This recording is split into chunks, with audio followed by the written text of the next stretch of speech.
Assalamualaikum warahmatullahi wabarakatuh. Selamat sore, Bu. Izin pada sore hari ini saya akan mempresentasikan proyek dari kelompok saya untuk mata kuliah Karakter Building Pancasila dengan judul Pemberdayaan Perempuan sebagai Kunci Kesetaraan Gender di Sektor Politik Indonesia. Sebelumnya, perkenalkan, nama saya Agus Kristianto dengan NIM 2802 639680.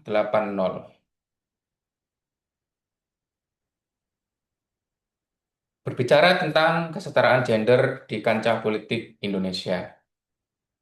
Menurut saya, terdapat tiga latar belakang masalah yang sedang terjadi saat ini. Yang pertama, ketimpangan gender di dunia politik Indonesia. Itu jelas terlihat pada hasil pemilu di tahun 2024, di mana keterwakilan perempuan masih berada di bawah dari kuota minimal yang ditetapkan oleh Lembaga Pemilihan Umum. Yang selanjutnya, perempuan dan laki-laki memiliki hak yang sama. Namun, nyatanya keterwakilan perempuan saat ini masih sangat rendah, baik di legislatif maupun di eksekutif. Latar belakang masalah yang kedua mengenai kebijakan afirmatif. Kuota perempuan belum diimplementasikan secara konsisten dari masing-masing pemilu, mulai pemilu 2014, 2019, dan yang terakhir 2024. Meski dari setiap pemilu terlihat adanya peningkatan eh, politikus perempuan yang terpilih untuk maju ke parlemen. Yang kedua, masih tentang kebijakan afirmatif. Kurangnya dukungan struktural serta budaya politik patriarki yang masih melekat di mindset masyarakat Indonesia. Tentu itu sebagai salah satu penghambat berkembangnya perempuan dalam kancah politik di Indonesia.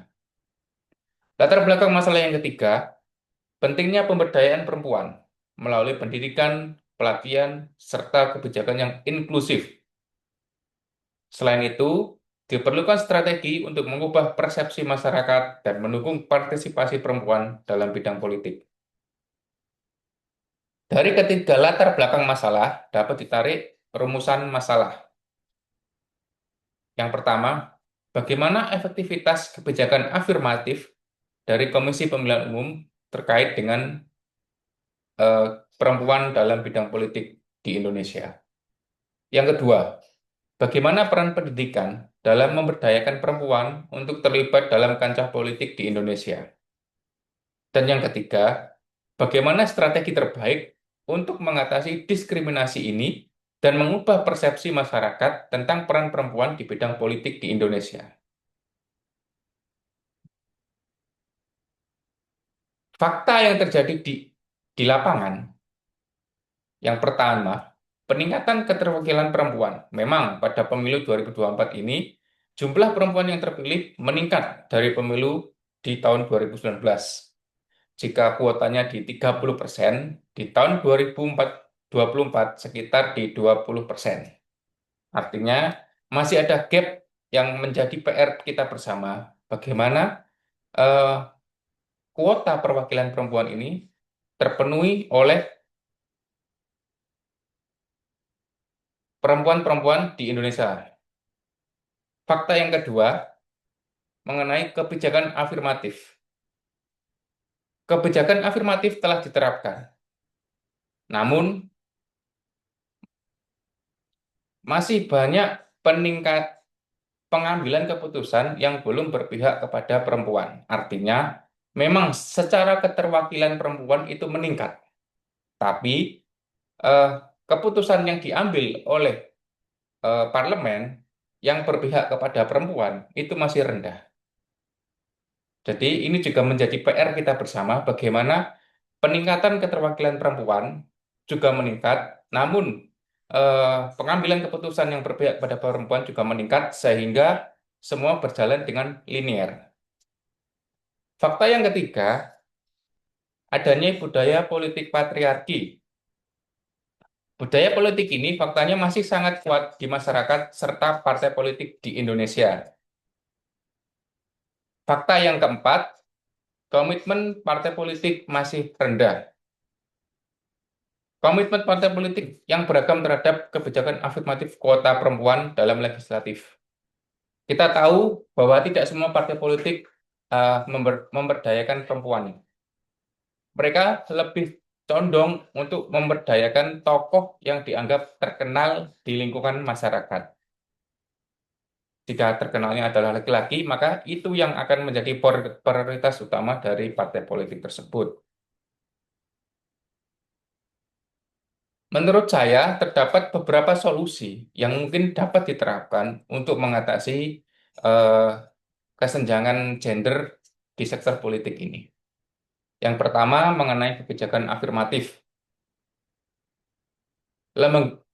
Komisi Pemilihan Umum harus melakukan penguatan implementasi kebijakan afirmatif dan memberikan konsekuensi bagi yang melanggar.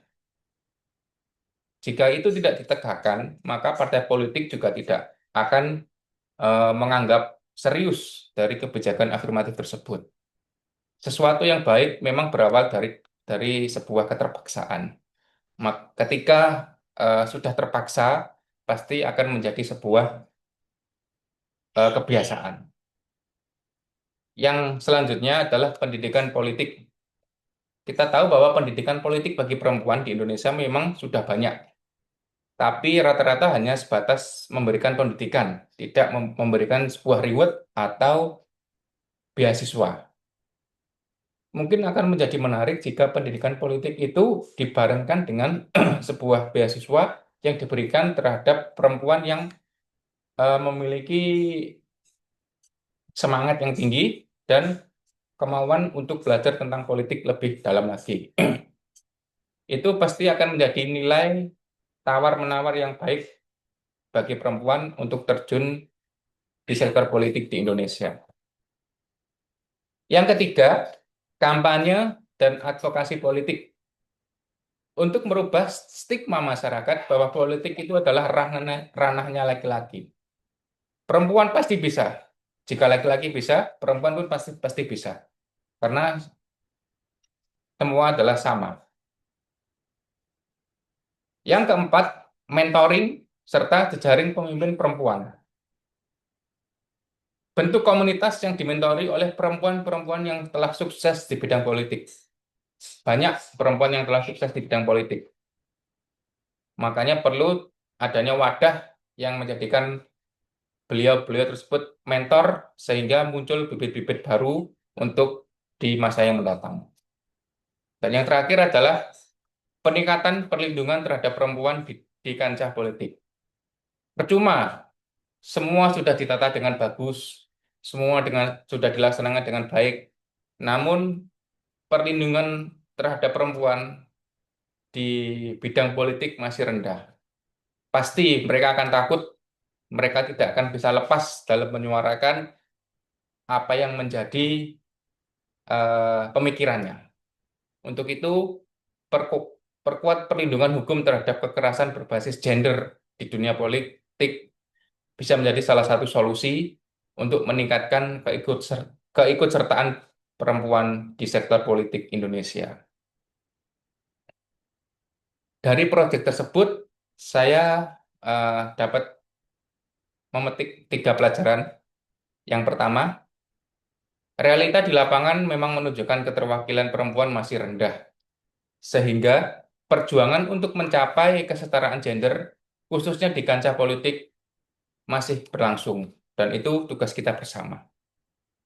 Yang kedua, menyadari bahwa perubahan tidak datang langsung dari sebuah kebijakan, tapi juga lewat kesadaran dari masyarakat, termasuk saya maupun masyarakat sekitar saya. Dan yang terakhir, pemberdayaan perempuan bukan semata-mata tugas dari pemerintah, tapi juga tanggung jawab moral kita sebagai warga negara Indonesia yang menjunjung nilai-nilai Pancasila, khususnya sila kedua serta sila kelima.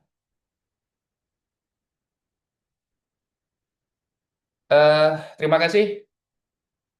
Sekian presentasi dari saya mengenai tugas kelompok untuk mata kuliah karakter building Pancasila. Terima kasih atas perhatiannya. Wassalamualaikum warahmatullahi wabarakatuh. Selamat sore.